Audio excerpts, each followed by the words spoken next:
Olá, como prometido, estamos começando a nossa live de hoje, diferente do Mandrião. O Mandrião aprontou algumas hoje lá no estado de Goiás, mas nós tínhamos prometido, estamos cumprindo, né, o nosso encontro aqui, importante, porque nós vemos um momento dificílimo da história nacional, a mais grave crise da história do Brasil republicano, sem qualquer exagero, e nos nossos encontros temos demonstrado isso com dados, com informações históricas, com análise, né? Lembrando também, claro, você sabe que no nosso encontro é no meu canal, o blog do Vila, Marco Antônio Vila, e sempre falo, se você gosta do meu canal, já está inscrito no meu canal, já somos 456 mil inscritos, né? Indique então para alguém que você conheça, que gostando desse conteúdo, é fácil lá, blog do Vila, Marco Antônio Vila, ative as notificações, porque é aquele sininho, vocês usam tão bem a página dos comentários, né, para bons debates, e coloque like no que vocês gostaram, né?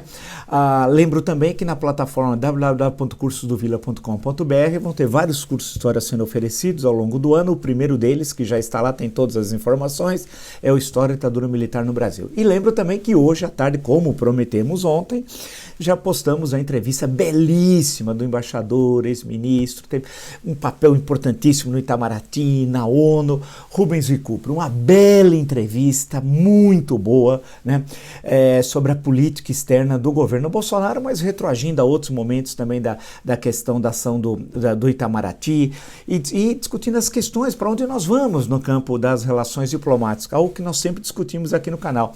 É uma verdadeira aula magna sobre relações exteriores. Então convido, se você ainda não viu, muitos já viram, o número de acessos é muito grande, né, em pouco espaço de tempo, assisto que vocês vão gostar, tenho absoluta certeza. Bem, além dele outra vez, o Bolsonaro, e ele faz isso propositalmente, de descumprir o isolamento social, de tirar fotos, não andar com a máscara, abraçar, em suma, ele está desmoralizando todas as orientações das autoridades sanitárias. Isso já está tendo e terá ainda mais um custo terrível para o Brasil, em vidas e na economia.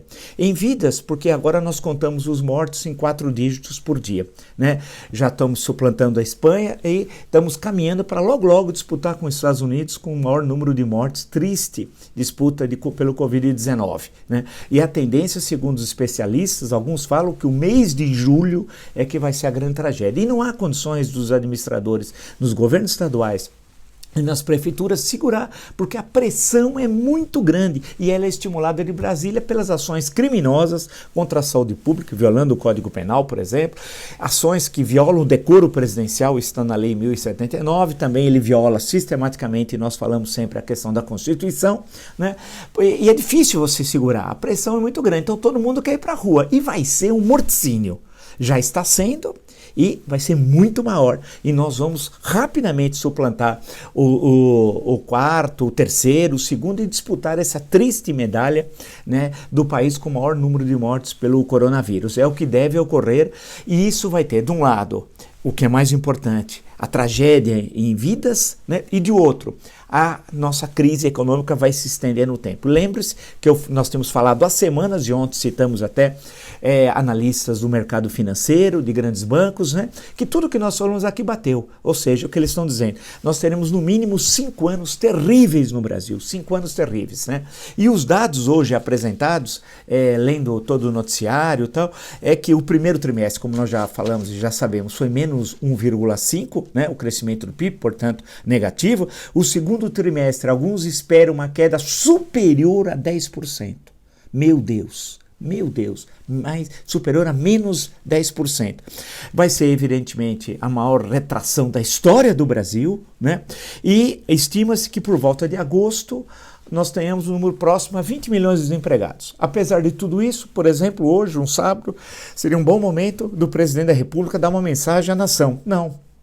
Ele foi visitar um destacamento do Exército com roupas inapropriadas, porque ele é um homem que quebra o decoro sucessivo, visita lá uma padaria, uma lanchonete, quebra todas as regras e em momento algum fala do que o país quer ouvir. Como enfrentar o coronavírus, o que o Ministério da Saúde está fazendo e as medidas econômicas para evitar a quebra de milhares e milhares de empresas e a perda de milhões e milhões de desempregados. Então, nesse sentido, não é exagero quando nós falamos aqui que ele é um criminoso, no sentido de cometer crimes contra a estrutura legal do país, né? Não é exagero, ninguém está... e quando se fala em marginal, idem bidem, ou seja, alguém que está à margem da lei sucessivamente. Então nós falamos que o rei está nu. É que os microfones amestrados ou as polianas de plantão não querem que você fale a verdade. E a verdade está aí. E dá desespero, porque você está vendo em termos econômicos, e o Guedes, a incapacidade do falastrão. Quantas vezes nós estamos falando isso desde o ano passado, não é agora? Ele não sabe o que fazer, ele está totalmente perdido. E o país está indo para o precipício. E nós estamos assistindo essa enorme tragédia no campo econômico e essa enorme tragédia em vidas, né? E ainda com as estatísticas, tanto de contaminação como de óbitos, subestimadas, né? Como todos os analistas dizem. Então é uma situação gravíssima. Os jornalistas sérios na área econômica têm alertado isso, vários têm alertado hoje, por exemplo, reportagens realmente muito preocupantes, análises muito preocupantes, e nada é feito. Nós estamos assistindo passivamente à destruição de uma nação, o que eu chamo do suicídio de uma nação, né?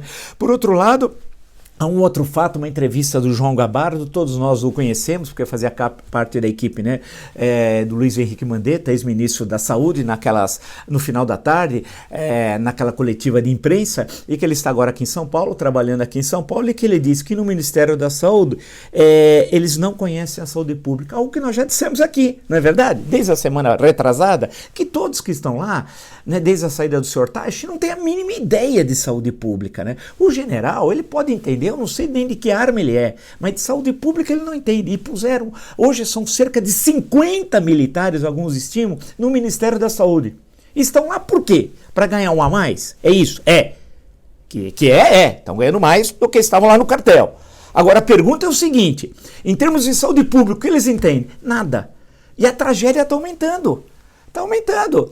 O Bolsonaro, que é um criminoso, né, e pode levar até genocídio. Aí é caso de Haia, Tribunal, né, Internacional de Haia, né, o Tribunal Internacional de Haia que deve tratar, porque nós estamos vendo milhares morrendo por dia, já podemos falar em milhares agora, né, infelizmente, é triste dizer isso, né, nada é feito pelo governo, não há uma articulação com os secretários estaduais de saúde, com os governadores de estado. Aquela reunião da semana passada que nós falamos que era uma palhaçada, né, que as polianas e os microfones amestrados, esse é o Bolsonaro que quer abraçar os governadores. Nós falamos que não era tudo uma grande farsa e demonstrou-se lá até aqui que é uma grande farsa. Então é uma situação terrível e que me parece as questões centrais, né, que é a questão sanitária e a questão econômica. E o terceiro ponto, que é a crise político-institucional, que nós sempre aqui falamos, como é que a crise se dividia em 4 partes, né? A primeira, sanitária, econômica, como ela se interrelaciona, uma visão de totalidade, né? A terceira, a questão político-institucional, e o quarto, que seria a enorme tragédia, a questão da comoção social, do caos social, o caos, né? E esse é o cenário que está sendo desenhado, e eles querem jogar porque esse tipo de liderança precisa do caos, não consegue conviver com o Estado Democrático de Direito, com a pluralidade, com a divergência, com o debate democrático, não.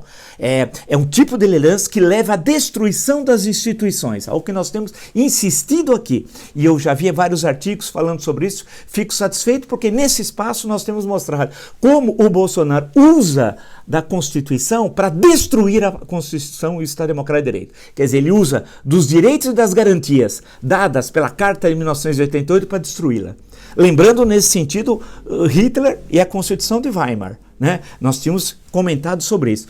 A questão que se coloca é a gente é obrigado a sair da questão econômica e da questão sanitária para ir para o terceiro ponto, que é a questão político-institucional. Aí a grande questão, e tudo ele leva para isso, porque a preocupação central dele não é 2022 a reeleição, isso eu sempre tenho dito. A preocupação central do Bolsonaro hoje é não terminar a sua vida em Bangu 8. Essa que é a questão. Então vamos a essa questão da destruição das instituições para implantar o que ele deseja, uma ditadura. É esse o projeto criminoso de poder 2. Primeiro foi o do PT, o segundo é do Bolsonaro, e que leva à destruição da Carta de 1988. Quer dizer, como é que a questão se coloca? Vamos primeiro ver o entorno daquela caterva que cerca o bolsonarismo. Vamos citar o Weintraub. Eu estou usando aqui, no caso, o antagonista como fonte, e o Weintraub diz o seguinte: numa palestra, numa videoconferência com um tal de Movimento Brasil Conservador. Não, esses caras, conservador é o Churchill. Conservador é o Boris Johnson agora. Eles são reacionários, fascistas, é outra coisa. Então, Movimento Brasil Fascista, eu prefiro chamá-lo porque você não pode chamar algo, um movimento sobre o que ele não é. Quer dizer, conservador não é, eles são fascistas. Então, ele quer mudar as regras da nova república, diz o Weintraub. Eu vou citar literalmente, tendo como fonte que eu já destaquei anteriormente, o antagonista. Diz o seguinte: criou-se uma estrutura para levar o Brasil para um paraíso esquerdista. O Temer é esquerdista, por exemplo. E como a gente resolve isso? É o Weintraub falando. Indo atrás dos oligopólios e monopólios, tendo coragem para enfrentar a discussão ideológica e mudando as regras da nova república, porque elas foram montadas por um sistema que sempre vai gerar a mesma coisa. Bem, aí é uma fala, lembre-se que nessa semana ele ficou calado quando foi chamado para depor, usando, portanto, do direito dado pela Constituição. E agora nessa fala ele quer destruir a Constituição. O que ele está dizendo? Mudando as regras da nova república. Quais são as regras? É a Constituição. Então, vocês estão vendo, é a mesma ação que os nazistas fizeram, né? No caso alemão é típico isso, é a mesma coisa. E no caso do fascismo italiano, é curioso a referência aqui, quando ele diz, indo atrás dos oligopólios e monopólios, tendo coragem para enfrentar a discussão ideológica. Aí o chamado, entre aspas, fascismo de raiz, vamos chamar assim, porque agora tudo é raiz, que vai estar presente na República Social Italiana, né? A República de Salò. Já a partir de final de 43, né? Não durante o período 1922-1943, né? Quando ele é o primeiro-ministro da Itália, o Mussolini. Ali, muitos dos seus fascistas de raiz, vamos dizer que tinha essa visão, igual o Weintraub, que é fascista, né, vão se desiludir com Mussolini e reencontram o Duce na República de Salò, na República Social Italiana, né, e essa é a visão, claramente. Ou seja, portanto, essa leitura é uma leitura claramente fascista, sem tirar nem pôr. O filho, o Bananinha, disse também durante a semana, falou em ruptura, e agora o ministro Celso de Mello está tomando as providências legais, porque a Lei de Segurança Nacional, que eu falo tanto aqui, está sendo usada ainda bem, né? Assim como a Constituição, tem o Código Penal, a Lei 1079 de 10 de abril de 50, né? Mas no caso em tela, a Lei de Segurança Nacional, que ele falou em ruptura do sistema, e disse o seguinte, o Bananinha, né? O Bananinha afirmou que não é mais se vai ocorrer, mas quando. Né? Ou seja, e veja como uma atuação coordenada, Bananinha e Weintraub. Eles querem a ruptura da ordem legal. Né? Lembra, o Bananinha é aquele que queria fechar o Supremo, né? Com um cabo e um jipe. Lembra a história? Um soldado, aquela palhaçada que ele disse? E aí disseram que ele falou que não tinha sido bem entendido. O pai hoje voltou a atacar o Supremo. Assim como poderá fazer amanhã, assim sucessivamente. Note, portanto, que o entorno, a caterva bolsonarista, entra nesse segundo estimulado pelo chefe, o Führer Tupiniquim, né? O Jair Bolsonaro, o Duce Tupiniquim, mas nem isso ele consegue ser, ele é uma pessoa tão primária, tão tosca, um homem que tem 500 palavras, se tanto, no vocabulário, né?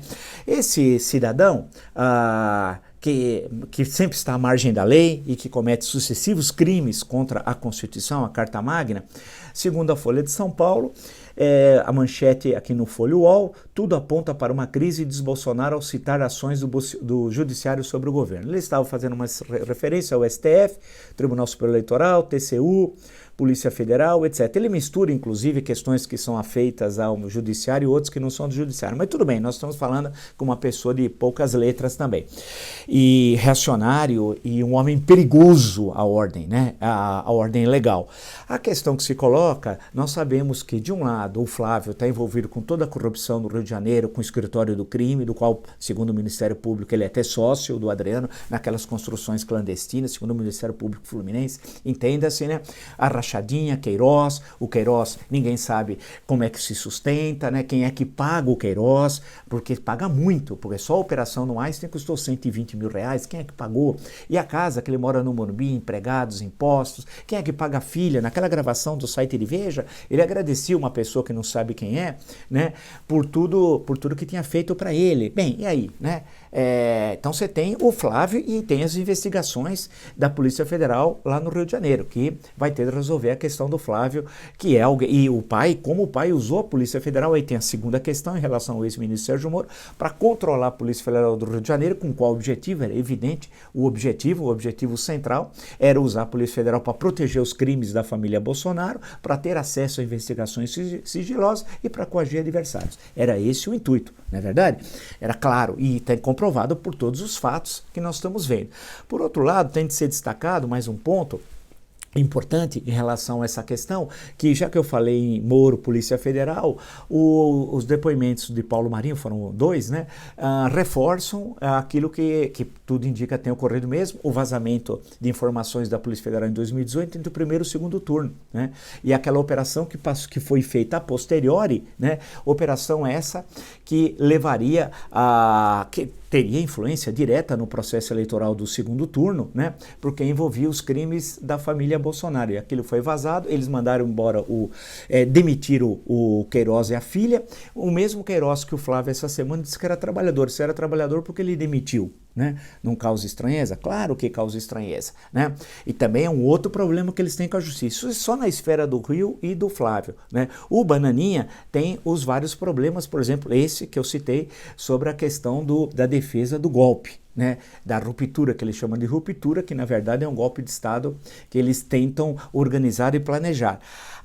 O pai está envolvido com 1000 problemas, do governo no Tribunal de Contas da União, né, e toda a participação dele em manifestações golpistas, né, violando, portanto, a Constituição, e as questões que envolvem diretamente o ex-ministro Sérgio Moro, nas acusações do uso da Polícia Federal. E são muitas coisas, portanto, que recaem sobre o presidente da República. Então veja como essa família está encrencada. E por fim tem o Carluccio, né? O Carluccio, e aí o Carluccio a situação é mais grave, porque o Carluccio é o chefe da rede de fake news, que agora está sendo muito bem investigada pelo ministro Alexandre de Moraes, e nesse processo inicial de investigação já tem chegado a bons resultados. Já pegou deputados estaduais, federais, uns youtubers que funcionam com dinheiro de uma rede clandestina, né? E maus empresários que fazem parte de um movimento que eu nem sabia que existia, confesso a vocês, chamado Brasil 200, que pelo que diz o ministro Alexandre de Moraes, se for tudo verdadeiro, é Brasil 171, né? Porque é inacreditável, de acordo com o ministro, pelo que foi apresentado aqui na imprensa, é gravíssimo. Eles teriam, portanto, uma organização clandestina, e aí cito Anselmo Guaes de O Globo, que arrecadavam 2 milhões de reais para sustentar essa máquina desses funcionários, entre aspas, desse projeto criminoso de poder bolsonarista, né? Através de produção intermitente de fake news, né? Violando a vida das pessoas, injuriando, caluniando, difamando, jogando poder contra poder, criando tensão na sociedade, né? Tudo isso financiado por esses maus empresários. Portanto, essa investigação das fake news, que parece até o momento que está mais avançada, né, vai ter um universo que vai terminar, inclusive, lá atrás. E o ministro fez questão de lembrar, em 2018. Então, é uma ampla investigação que vai de 2018 até 2020, chegando até agora. E nesse espaço de tempo, aí foram produzidos inúmeros crimes. E essa, me parece, é a questão que mais preocupa o Bolsonaro. E por que essa é a questão que mais preocupa o Bolsonaro? Porque tem provas evidentes e o ministro Alexandre de Moraes, nós falamos de passagem essa semana, no final da semana, ele poderia ter avançado mais na coleta de provas, celulares, computadores, né, documentos, etc, etc, etc, que foram apreendidos, né? Ele poderia ter avançado mais, mas corretamente ele foi sereno, vai primeiro esse volume enorme de informações recebidas, vai investigar, né, vai estudá-las, né, para dar o próximo passo. E o próximo passo é a prisão do Carluccio. Aí a questão central, para o Bolsonaro não interessa nada pandemia. Ele está pouco se lixando que milhares de brasileiros morreram. Ele é um homem doente, é um psicopata. Isso aí não importa para ele. Ele não tem coração, não tem sentimentos. Pelo quadro psiquiátrico dele, né? Não está nem aí. Questão econômica, ele nunca nem entende o que é economia. Ele viveu a vida inteira mamando nas tetas do Estado. Colocou os 3 filhos e a primeira mulher na política para não fazer nada, só para cometer crimes. só para cometer crimes. Portanto, é um homem que nunca foi um empreendedor, nunca teve nada. Né? Quando eu falo que é um mandrião, é que é um mandrião mesmo. E os fatos reforçam isso. Né? A questão central para ele, portanto, não é economia. A maior crise da história e vai ser um tombo fabuloso. Nós vamos demorar, o economista citado ontem fala em 5 anos, pode ser até mais para termos uma recuperação. Ou seja, teremos mais uma década perdida. Isso é terrível para o país. Você acha que ele está se importando com isso? Não. Veja, que declaração ele deu sobre essas questões. Né? Ele podia ter chamado as pessoas, reunido economistas, convocado o Conselho da República, que está na Constituição, né? Buscado ser liderança política positiva. Nada. Nós vivemos, na verdade, no universo da loucura. São loucos que estão no governo, liderado por um louco criminoso, que é o Bolsonaro. É incrível isso. O mundo inteiro está olhando para o Brasil assustado, não reconhece no Brasil o Brasil. É isso que está ocorrendo. As pessoas não reconhecem mais o nosso país. Né? A questão, portanto, que está tudo isso nessa história toda, ele está preocupado com o Carluccio, que é o filho do coração dele, que é tão louco como o pai, que montou toda essa estrutura desde a campanha eleitoral de fake news. E aí tem muito dinheiro, mas muito mais do que os 2 milhões citados pelo Anselmo Góes no Globo. Muito mais. Isso custa muito caro, é muita gente envolvida, é toda uma parafernália. Isso tem muito dinheiro de maus empresários. E eu não vejo a hora que apareça o nome de todos e o dinheiro circulando. Porque isso aí teve transferências eletrônicas. Eu tenho certeza até de alguns, eu acho, que estão envolvidos. Né? Eu quero ver agora, estou esperando para ver. Grande parte desses dizem liberais. Adoro quando eles falam que eles são liberais. Liberais estão com um criminoso que é o Bolsonaro, que é fascista. Como é possível um liberal estar com um fascista?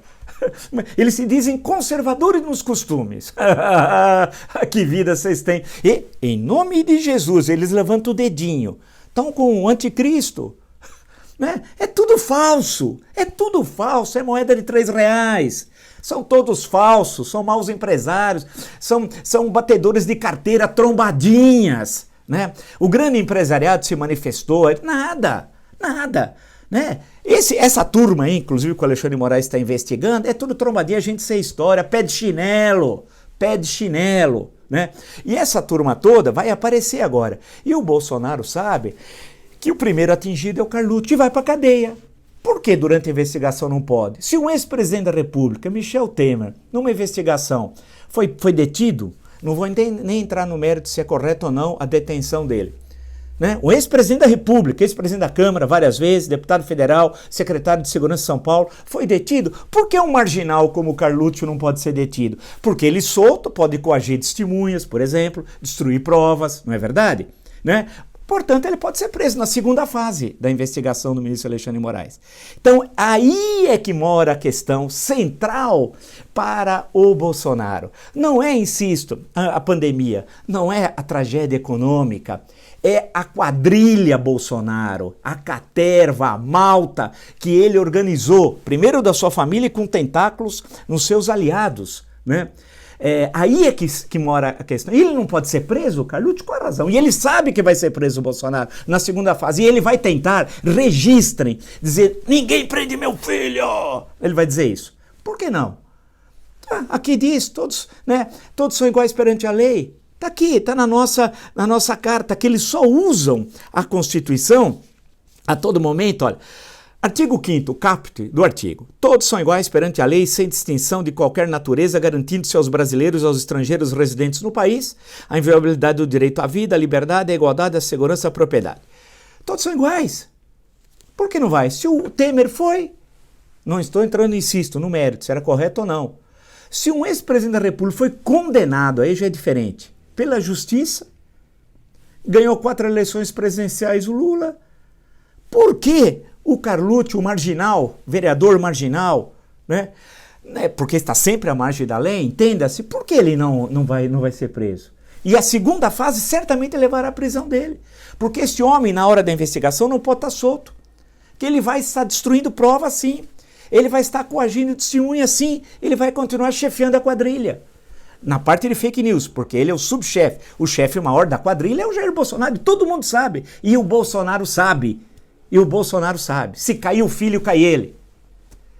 porque tudo começa dali. Então a questão central é essa. Alguém vai dizer assim, mas na história do Brasil já teve fatos semelhantes a isso? Não dá nem para comparar. Na verdade, se você quisesse puxar o fio, dar um exemplo que não é adequado, é uma coisa muito distante disso, porque nós nunca tivemos numa situação como a gentalha no poder, né, com gente tão baixa, marginal, né, como é a família Bolsonaro e os seus apoiadores, é o episódio de 54 de agosto. Né, que leva no dia 5, na madrugada, o atentado da Rua Toneleiro e depois, 19 dias depois, a 24 de agosto, pela manhã, a morte, o suicídio de Getúlio Vargas. Mas se você lê aqueles episódios que levaram ao inquérito chamado República do Galeão por causa da FAB e porque morreu num atentado contra o jornalista Carlos Lacerda, o major Rubem Vaz, no dia 5, na madrugada, vai ver a questão da família Vargas, havia uma eventual relação entre um dos filhos com o Gregório, né? O Gregório, o anjo negro, chefe da guarda pessoal do Getúlio Vargas, sem conhecimento do presidente da República, vale destacar, e mesmo essas relações da compra de uma pequena instância no Rio Grande do Sul, aquilo não significava que você tinha uma organização criminosa no Palácio do Catete. Né? Mesmo assim, tem discursos célebres, um deles do Afonso Arinos sobre o estuário de lama, não é mar de lama, ficam conhecidos como mar de lama, mas o estuário está no meu livro. Amanhã eu mostro a história em discurso, 50 discursos que mudaram o Brasil e o mundo. Né? Mas tinha alguma... mas você vai falar que os outros filhos... Bem, o Getulinho já tinha falecido durante o Estado Novo, faleceu muito jovem e tal, aqui em São Paulo, inclusive. Tinha as duas filhas, a Alzirinha especialmente era quem fazia política e nunca teve envolvido com essas coisas. O Beijo, tinha perdido. Beijo era o irmão mais novo. Teve um problema lá em 45, mas aí é outra história, né? Mas dos filhos, quando você tem o Lutero, que era deputado federal pelo Rio de Janeiro, então capital federal, mas que não estava envolvido nessa coisa de articular isso, aquilo, e tinha um negócio que envolvia um outro filho, o Maneco, mas nada que você pudesse falar que ali tivesse algum tipo de ato ilícito cometido. Não havia tanto que depois toda a história do inquérito foi tudo arquivado e a vida seguiu. O que havia na época era uma enorme disputa política, muito tensa, entre a UDN e o varguismo, né? E passando pelo jornal Tribuna de Imprensa lá do Carlos Lacerda e uma série de incidentes que ocorrem naquele período, né? Agora, e o papel que especialmente o Exército tinha na cena política. Basta ver a reunião de 23 para 24 de agosto, a tensa reunião do Ministério, né, do segundo Ministério, porque o segundo governo Vargas teve o Ministério da Experiência, entre aspas, de 58 a 53, depois ele fez uma reforma ministerial. O ministro da Justiça, inclusive, era o Tancredo Neves. Mas é possível fazer um paralelo entre Getúlio e Bolsonaro? É piada, né? Claro que não dá, né? Não dá. Entre a família Vargas e a família Bolsonaro também não dá. Então não há paralelo. E há paralelo hoje no mundo ocidental de algo semelhante? Também não. Você podia puxar o fio e encontrar alguma coisa semelhante? Bem, nas velhas ditaduras da América Latina. Mas nada chega à altura dos crimes da família Bolsonaro. É aquela velha história. Amanhã nós vamos nos encontrar nesse mesmo horário, né, na nossa live, aqui nesse canal, no canal Blog do Vila, Marco Antônio Vila. Ativa, se você não se inscreveu, sugiro que eu faça, ou ative as notificações, utilize as páginas dos comentários, né? Temos ali as likes, né? Na plataforma www.cursovila.com.br vocês encontrarão o primeiro curso oferecido e vejo a belíssima entrevista do embaixador e ex-ministro Rubens Recupero. Até!